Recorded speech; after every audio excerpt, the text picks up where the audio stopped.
My name's SandyB. I'm an alcoholic. I'm 50 years old, but my knees are 80.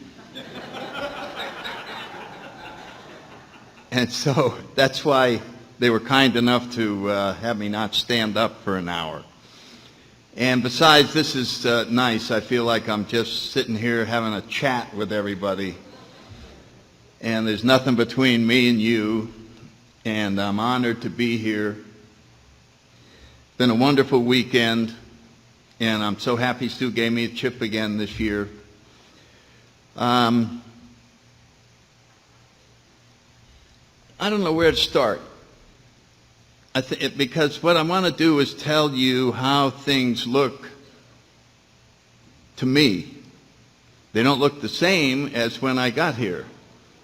So as you are around, your perspective on things changes, and so all I can ever share with you is what I see.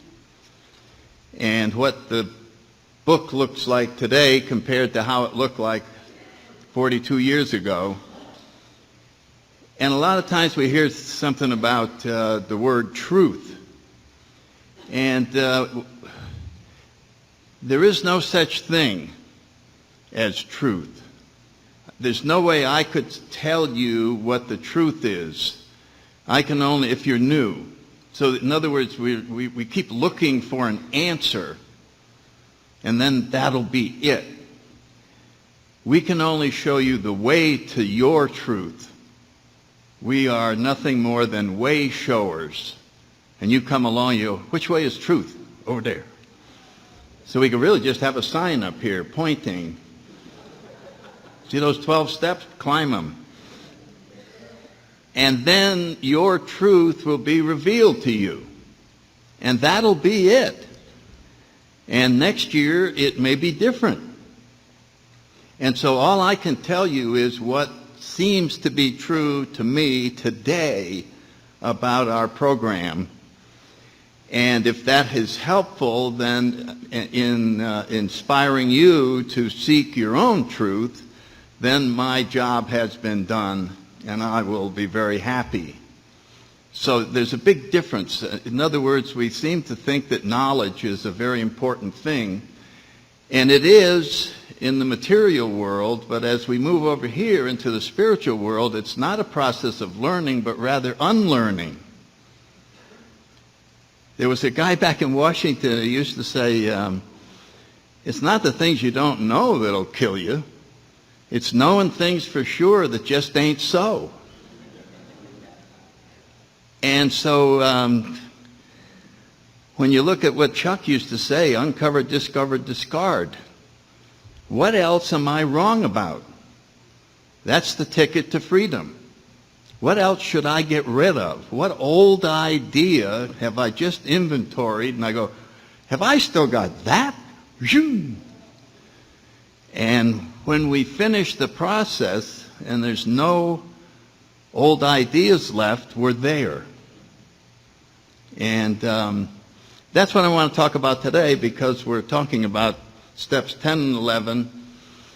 Tom was talking about it last night in terms of service, and I'll give you my take on service and then move on from there.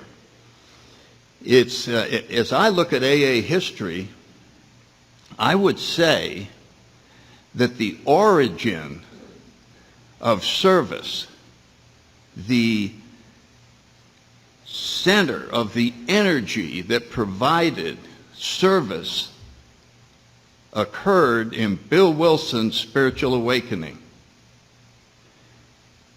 When that was over, you could not have stopped him from carrying the message. You could have put him in handcuffs and he would have gone out the door trying to share what had happened to him with every alcoholic in the world. And look at the adversity that he went through. You know what I mean? Being broke and evicted from the house in Brooklyn and no home. There's people loan him a car. He can't raise any money. What kept him driven to carry this message and to save all the alcoholics in the world?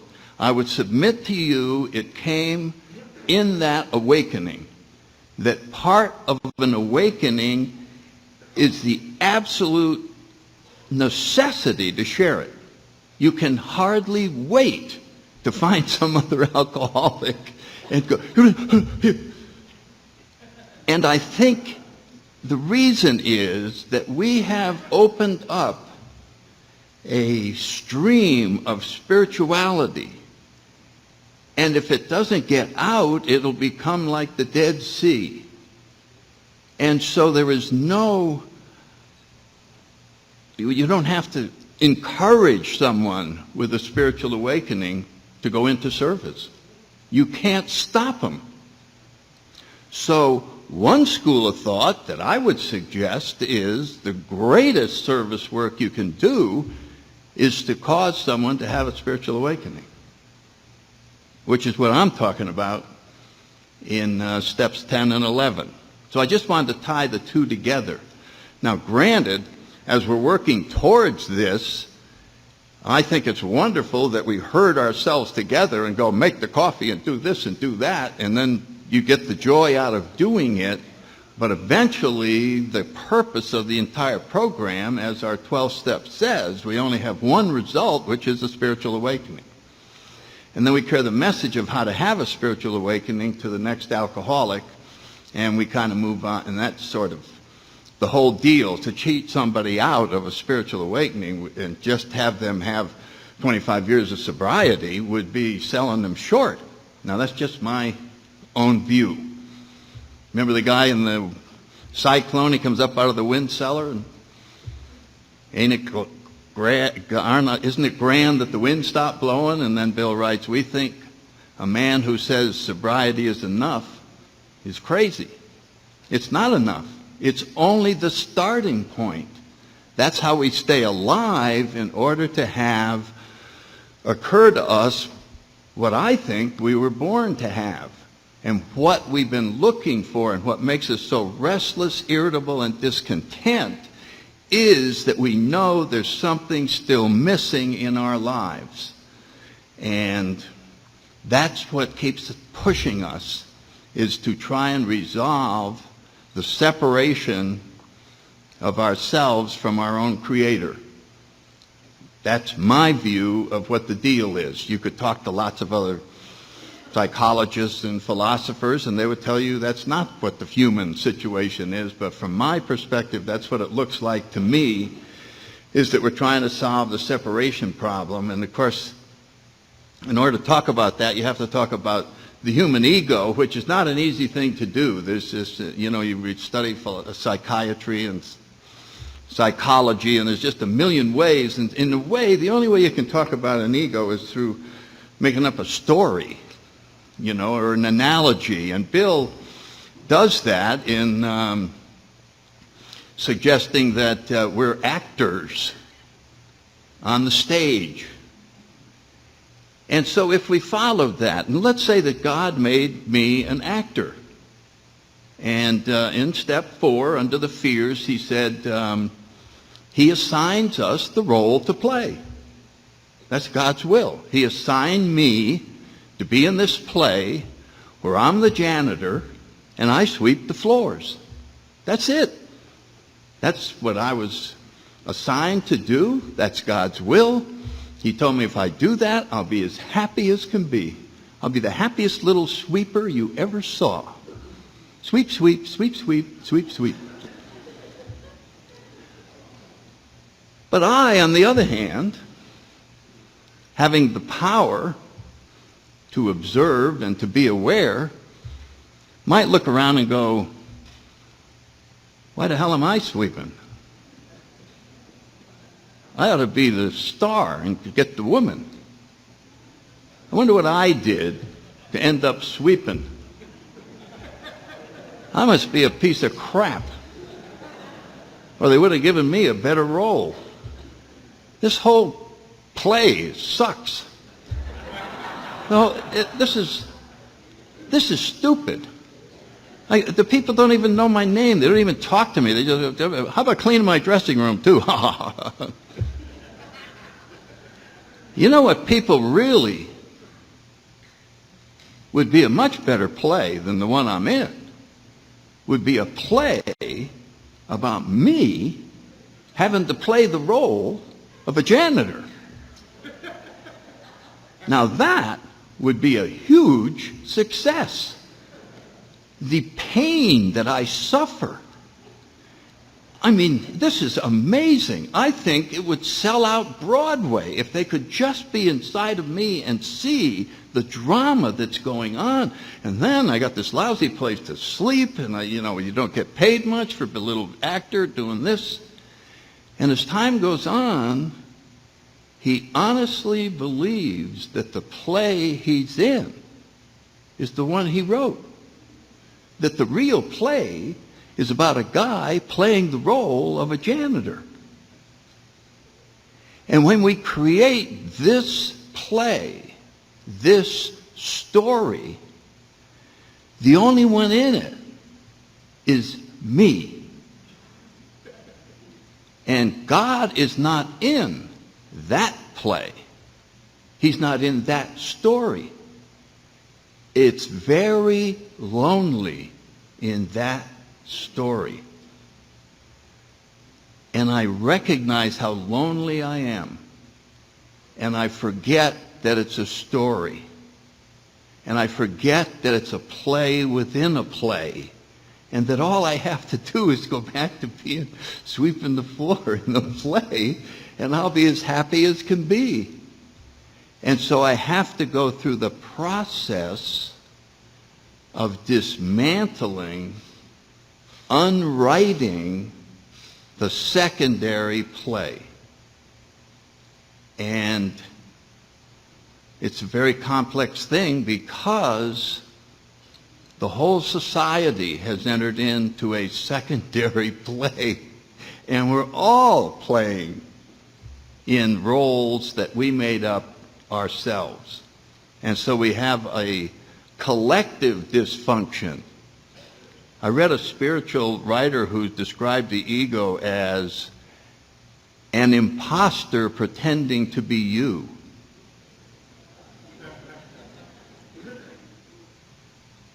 And it's so revolutionary, we can't believe that we could have faked ourselves out that way. I couldn't have pulled the wool over my eyes like that. It's impossible. And so, the lucky ones like us, we come to AA. How many people came to AA and were not an alcoholic when you got here and became an alcoholic after you got here? You know, I was not an alcoholic. Then I got here, oh, maybe I am. Okay, I am an alcoholic. Wow. I just discovered I've been an alcoholic for 30 years. How could I have not been an alcoholic yesterday? I had fooled myself. I had told a story to myself, believed it, and reacted to it, and caused myself a number of problems. And as Bill says, all of our problems are of our own making, our own creation. We make it up in our head and then emotionally react to it. I didn't understand that the emotional reaction to my telling myself that the gentleman in the back with the sweater doesn't like me is identical to the man in the back with the sweater coming up here and saying the words, "I don't like you." You follow what I'm talking about? All I have to do is tell myself that he doesn't like me, and I react, and I sit here just in abject rejection. What happened? The guy back there just rejected me. Feels awful. I'm dying over it. But he didn't come up here and do it. Yes, he did. I can feel it. He rejected me. Otherwise, I wouldn't feel this way. Woo! I mean, it's so simple. There was the movie The Illusionist. I thought it was so cool. I don't know if you saw it. They didn't do the plot that well, but the premise is just wonderful. Two illusionists trying to out-duel each other, and you got to keep the secret. And I could show you how to create something out of whole cloth, out of thin air, right here in front of your eyes. I could just sit here and I could tell you, watch this. You know, Bob Darrell has a 12-cylinder car. Not bad, huh? Now watch this. I'm not going to move my hands. I'm going to keep them stationary at all times. And I am going to cause a resentment to appear before your very eyes.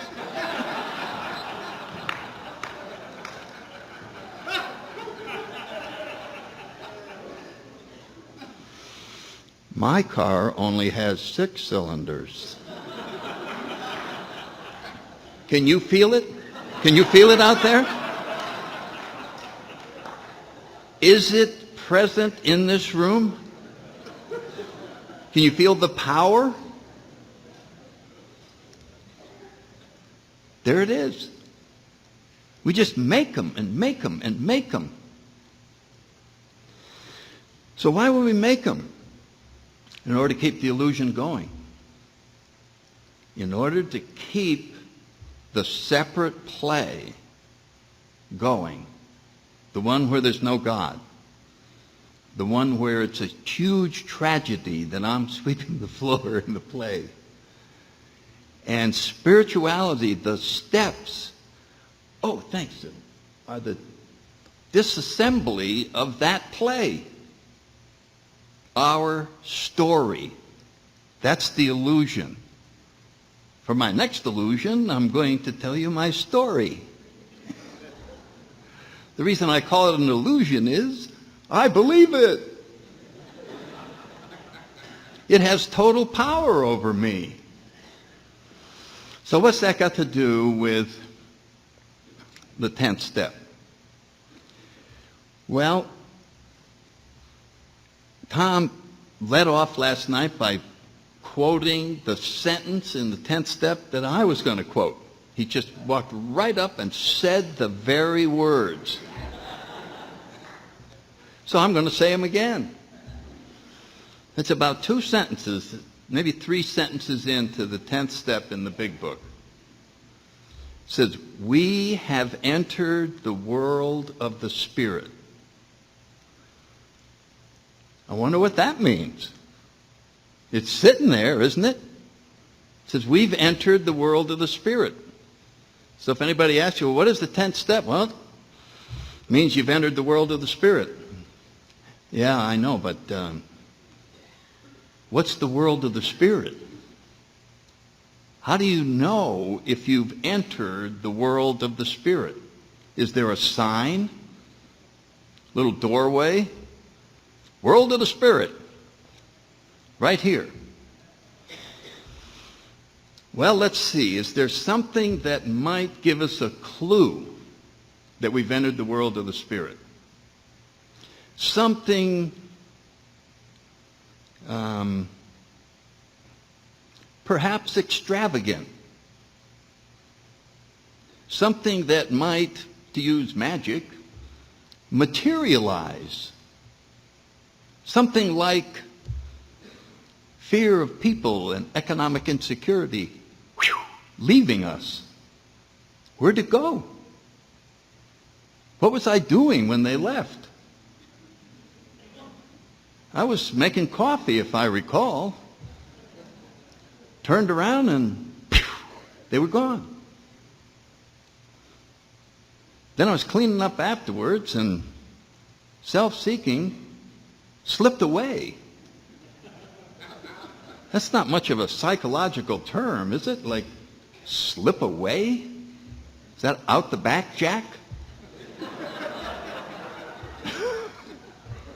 50 ways to leave your character defects.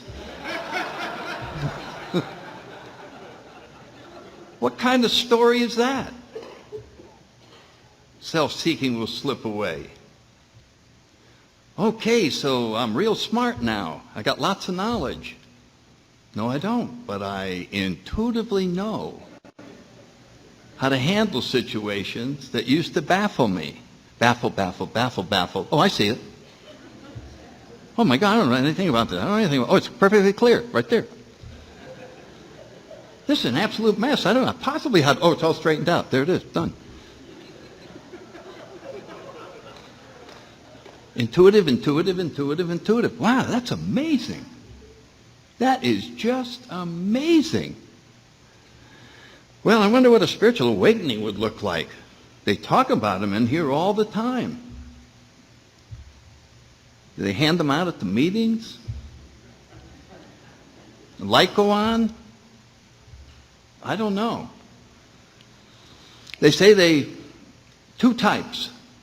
One that happens, boom, Bill Wilson's, and then the educational variety. Remember that? They explained it that way, William James, Varieties of Religious Experience. That's a book that's mentioned in the big book. Here's a joke. Is that conference approved? That could be a topic at a heated discussion meeting.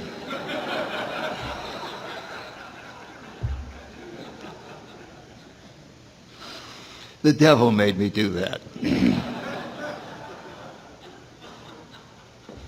The only worst topic would be, what would be the best way to stay sober if there was no AA? But we won't go into that.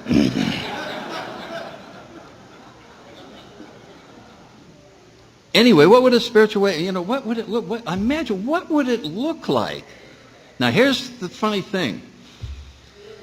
The sudden spiritual awakening occurs suddenly, and the gradual educational spiritual awakening occurs suddenly. It occurs later. But when it happens, we suddenly realize that God is doing for us. Suddenly, God is no longer a theory. We just were contacted. We just became aware. We just awakened to the truth for us that there is indeed a creator that has touched us. So it's no longer do we have to rely on hoping or rely on the fact that our sponsor had a spiritual breakthrough. I just had it. And that is entering the world of the Spirit. You had personal proof that this world exists. And as Bill writes, we have a glimpse of the kingdom of God. A glimpse. And the glimpse itself starts serving as our motivation to see more. Wow, I wonder what else is in there. I wonder what else is in there. And it would be so simple if we didn't have an arch rival that doesn't want us to see what's in there, our ego. Because our ego knows if we get in there, it disappears. The story's over. We're back to sweeping the stage happy as can be. And its whole show has been exposed as a fraud. And it is not going to die easily. It is not just going to roll over.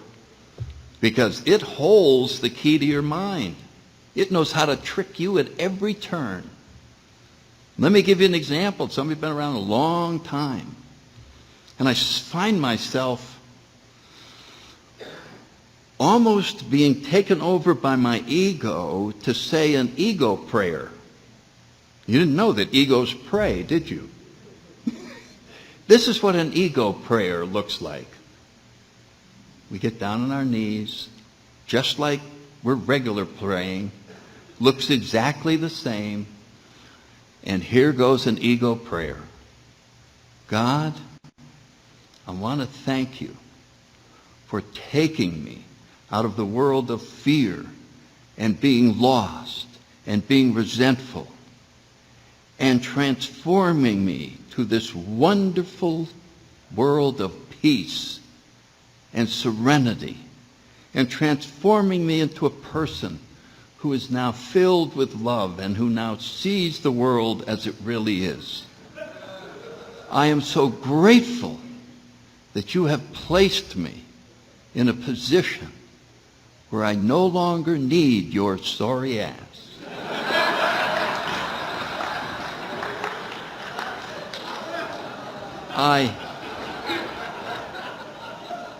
I have tears coming down my cheeks.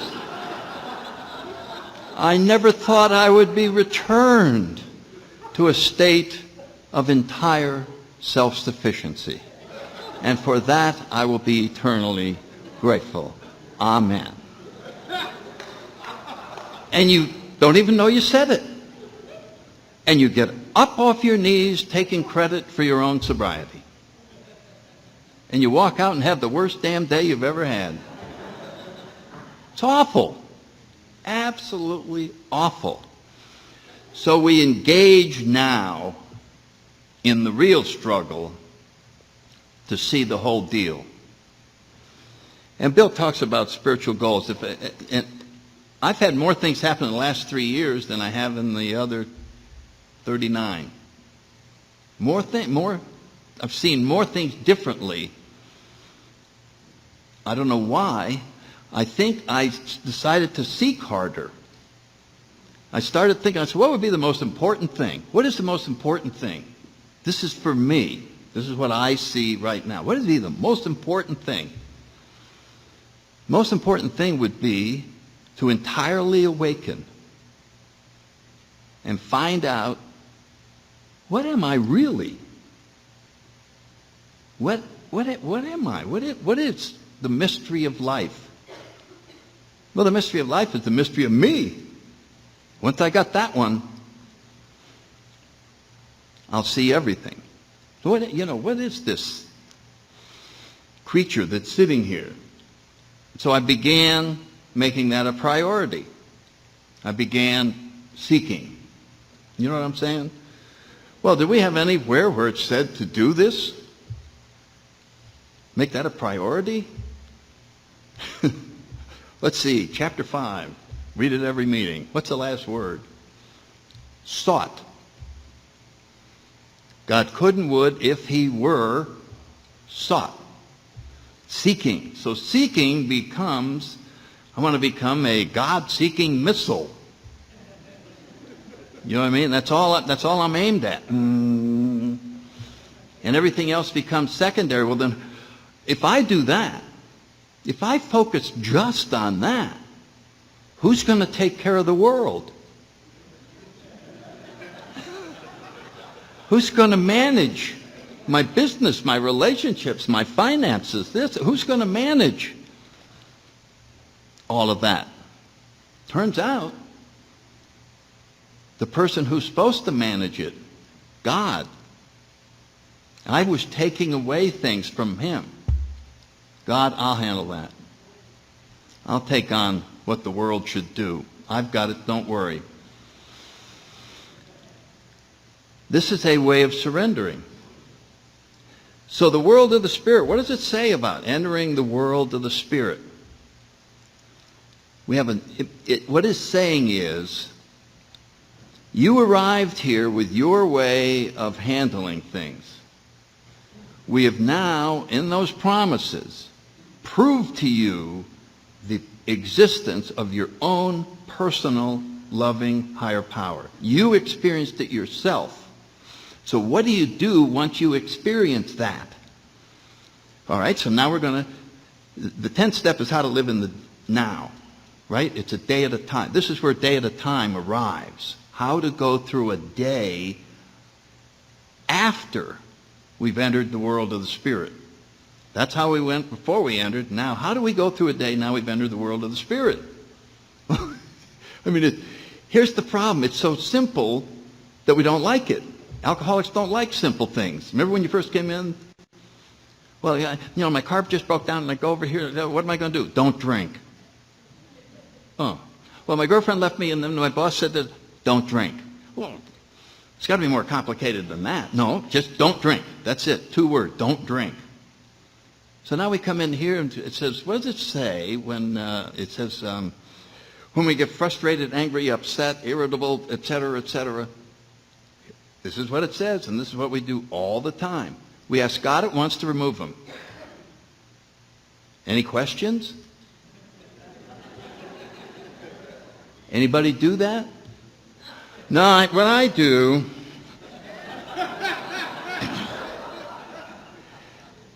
I try to exercise a little understanding of my fellow man. I try to be more patient under all conditions. I see you leave God out. Yes, that's what I do. I like to leave God out, and I'll handle it. Well, it didn't say to do that. It said, no matter what happens, ask God to remove it. You know, I just don't like that. When do I get to do something? When do I get a little creative problem solving going here? No, just ask God to remove it. I want to do this one. Give me that. Here, God. I got nothing to play with. Ego only plays with problems. There's no such thing as a grateful ego. There's no such thing as a loving ego. There's no such thing as a happy ego. It's a problem ego, problem ego. Your uncle leaves you $1 million and your ego goes, somebody will steal it. Well, there went that joy. Watch out, they'll be taking it away from. Oh, yeah. So the 10th step is trying to get us to stop living in the confusion of the world and move back into the now. And the now becomes smaller and smaller until it's the moment. And when you think about where is the power, where did they find the greatest power that they ever used in a bomb? By splitting an atom. That's pretty tiny. When you think of big power, you think, well, they got to get a great big whatever. No. It's down in the tiniest is where all the power is. The power of God only exists in this fraction of a second. And in that fraction of a second is everything. All of the power we could ever possibly want is in that second. In order to not be in that second, we have to make up a story that we're not in that second. And we make up a story about the past. I'm really not in this second. I'm thinking about the teacher that flunked me in college and what it felt like to flunk. And instead of staying right here where all the power is, I make up a story that I'm not right here, but I'm back there in that resentment. And that gives my ego full power to run the show and keep it going. And if that doesn't work, and I put all that to rest, and I've made my amends, and I've got that down, and boy, now I'm ready to sit in the moment, I hear a warning sound. Caution, caution, dangerous future up ahead. What? Wait. Holy cow. I haven't checked on my future in a long time. I'll be right back now. And I'm out there for about a week, and I come back. Oh, God. Oh, I don't even want to live any longer. It's going to be awful. Wait till I tell you guys what's going to happen out there. Really? Yeah. It's the scariest damn thing you can imagine. And that's where we hang out. We hang out in these two manufactured neighborhoods. The past and the future. Hey.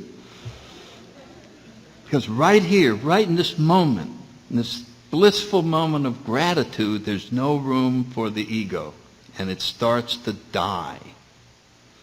And it starts to shrink. And it's threatened, and it starts raising hell. And it makes us very uncomfortable. There's a price that's paid for spiritual growth. It's really funny, the irony of that. As we move along, there's this part of us that's going to block this thing at all costs. So if we know that, we just get used to it. And eventually, we don't pay any attention to it.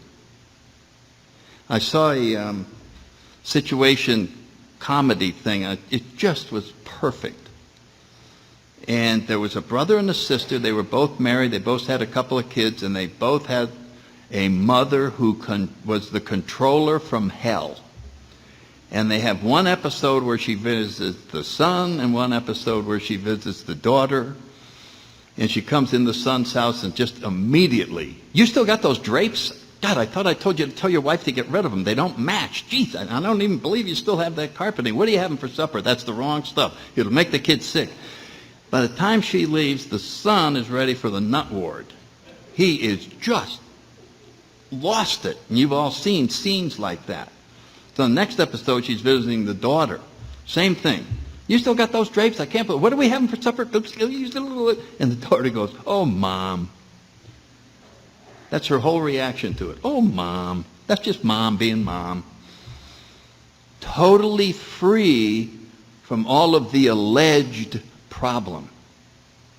Totally free from it. Immune. The problem's over here.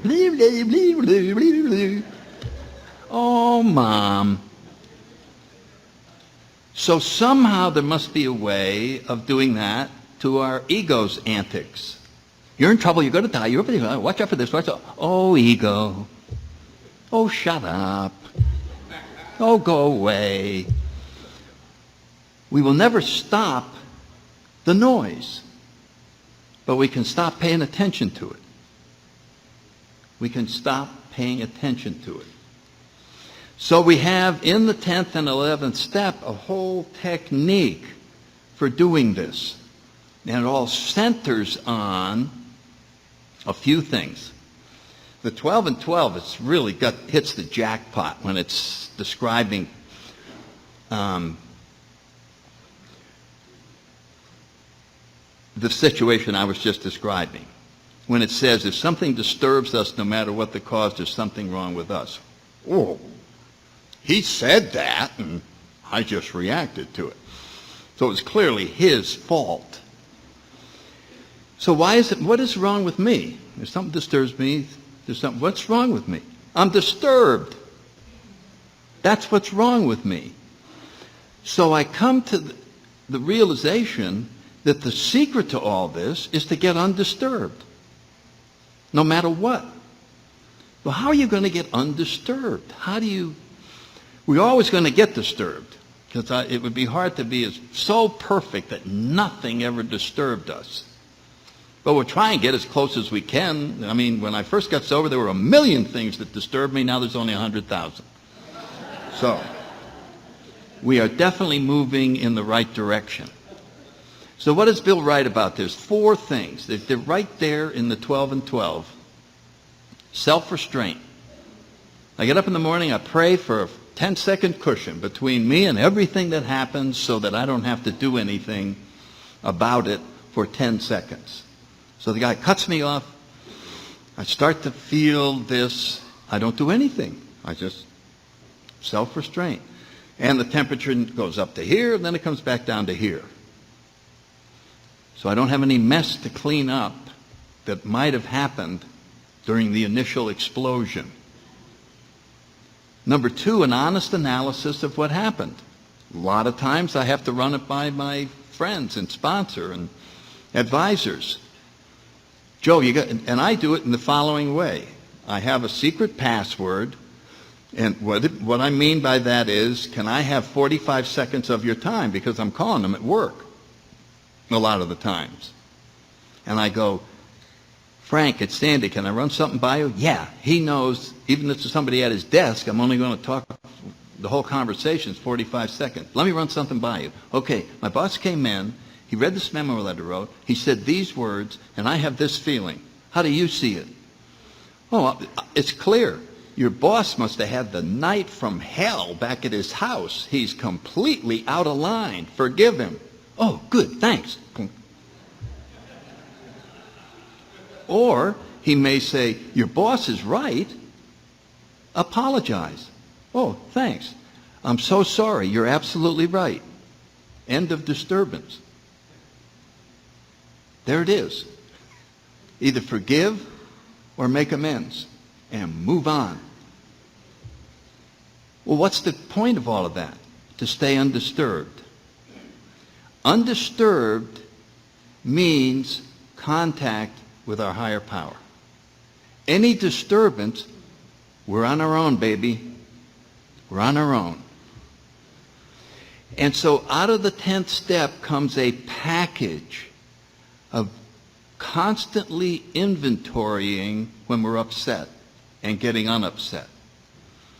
Back when I used to, and this is how you navigate spiritually, is by making, that's why pain is how we stay on course. Little pain, back. Going along, oh, that little fear, back. And we just keep getting rid of the disturbances and move back to the beam or the undisturbed area. When I first started flying, we flew the radio range where you listened in your headset for the beam, the A, or the N. Dit-da, da-dit, or B. And you'd be flying the beam to the airport. All you had was your ears. And if you're on the beam, you would hear B, and then if you went over to the right, you'd hear B, dit-da, B, dit-da. Oh, make a correction to the back to the beam. And then if you went over here, the wind blew you a little this way.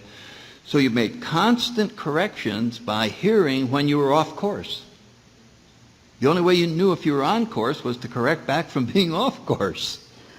If you just heard the beam, you knew your radio was broken. Nobody flew that perfect. So we go through life going disturbed back, and now we're following the beam. Or God's will. God's will for us is to be happy, joyous, and free.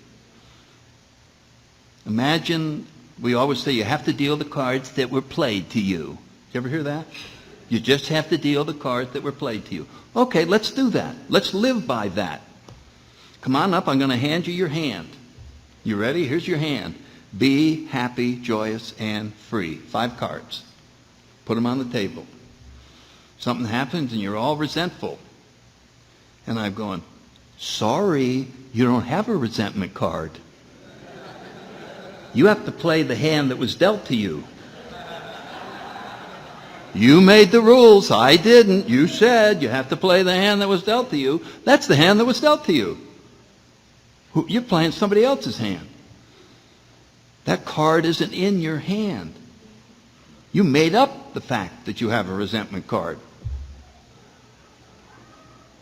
You can't play that one. You follow what I'm saying? In other words, this takes us through the day. And as the 10th step kicks in, we start seeing the truth about the roles that we made up and the roles we were assigned to play.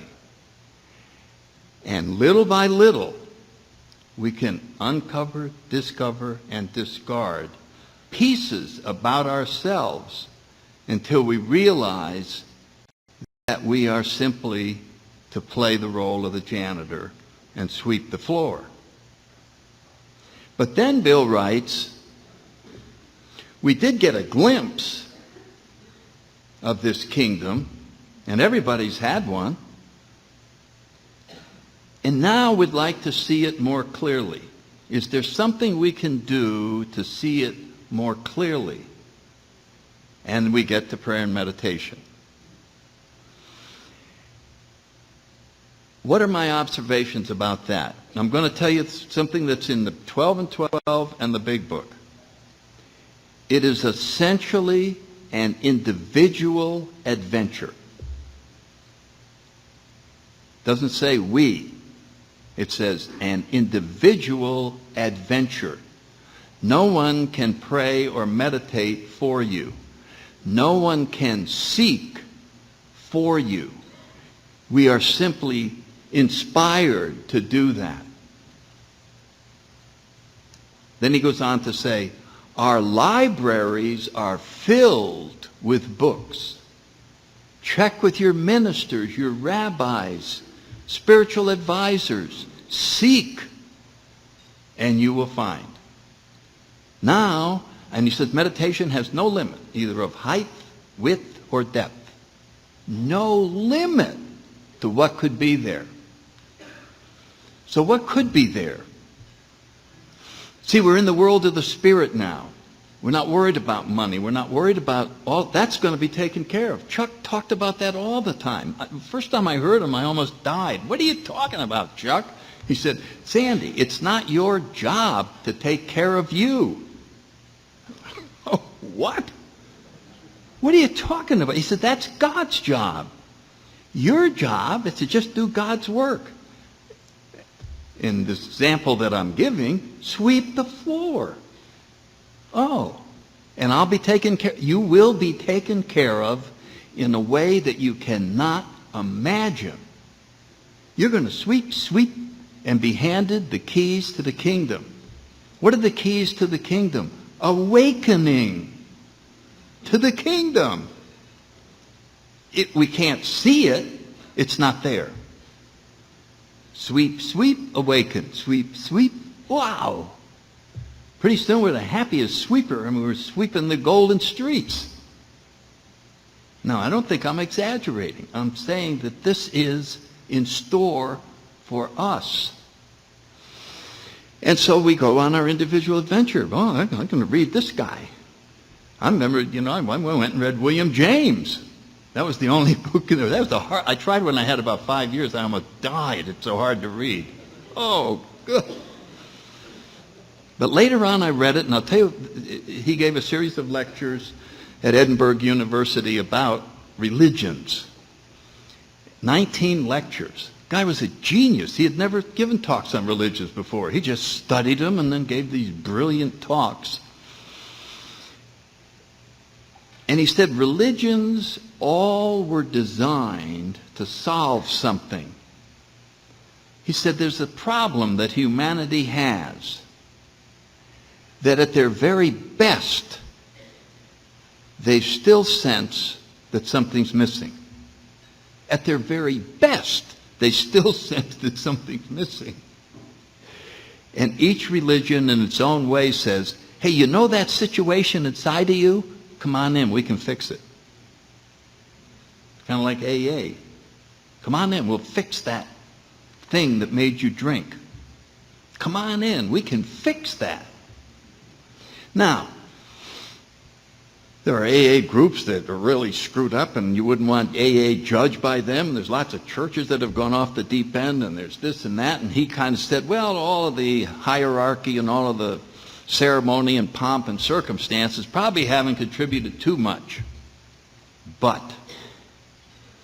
out of all of this religious stuff has occurred the most valuable thing that has ever been given to mankind.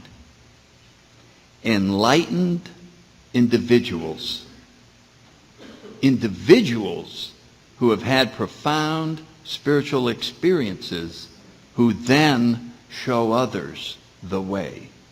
So we could go back to Gandhi and the saints, Bill Wilson. One guy has a flash in 140 countries. People are coming out of the dark caves of alcoholism. That's pretty powerful.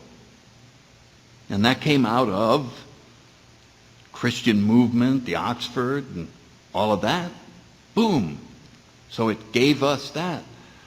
There's something about listening to an awakened person that when Martin Luther King gave his talk, I cried because I heard him say, that he wanted to save white people as much as black people. I heard him feeling my pain of being the prejudiced one, of being the, of having hatred. And he knew that I was suffering just as much as the people being held back. And he wanted to free us all. You remember his speech? And I loved him. An unenlightened person giving the same speech sounds like it's them against me. And it divides. So there's something special that comes from this awakening, and then we're attracted. And so that's the gift that William James said the religions have contributed, are the awakened people. I mean, Gandhi, the Dalai Lama. You know what I cried when Stu and I were talking about this?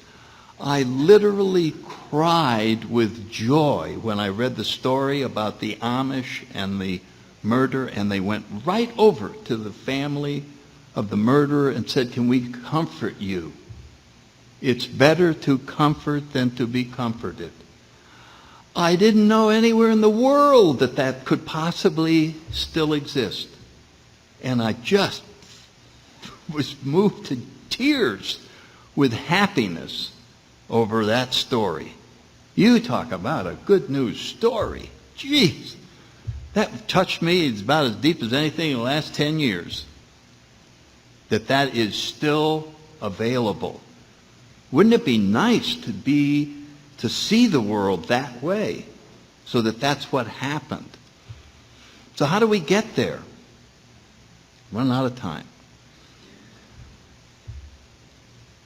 We get there by staying on our individual journey, by getting teachers, by getting books, by persisting in trying to awaken. I talked Thursday night and I compared it to a hologram, and how hard I had. I never did see the one at my son's house in Baltimore 15, 20 years ago. My grandchildren saw, everybody saw it except me during Thanksgiving. And I'd eat part of my meal and I'd go back out and I'd stare at the damn thing. And the little grand said, "Granddad, look up in the upper left-hand corner." I'm looking. What do you see? It pops out. It's third dimension. You'll see the whole fist just sitting there. It's like 3 inches in front.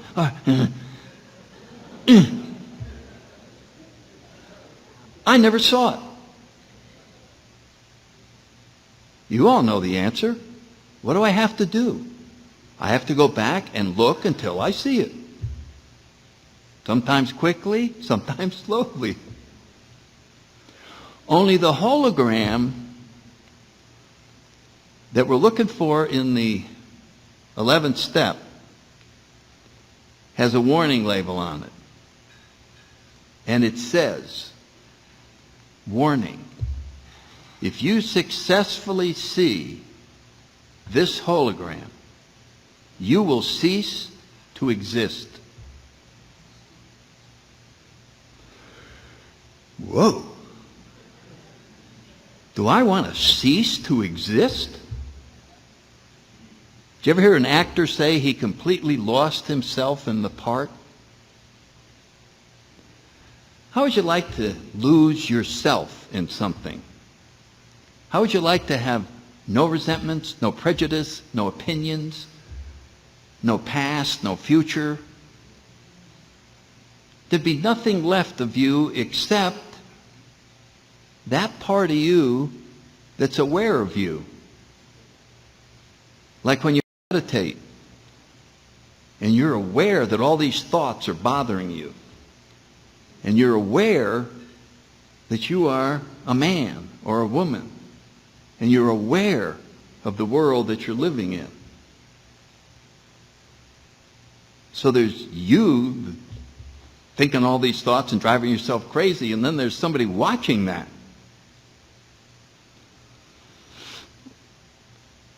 Maybe it would be worth getting to know that observer better. So how do we get there? We get rid of everything that isn't that observer.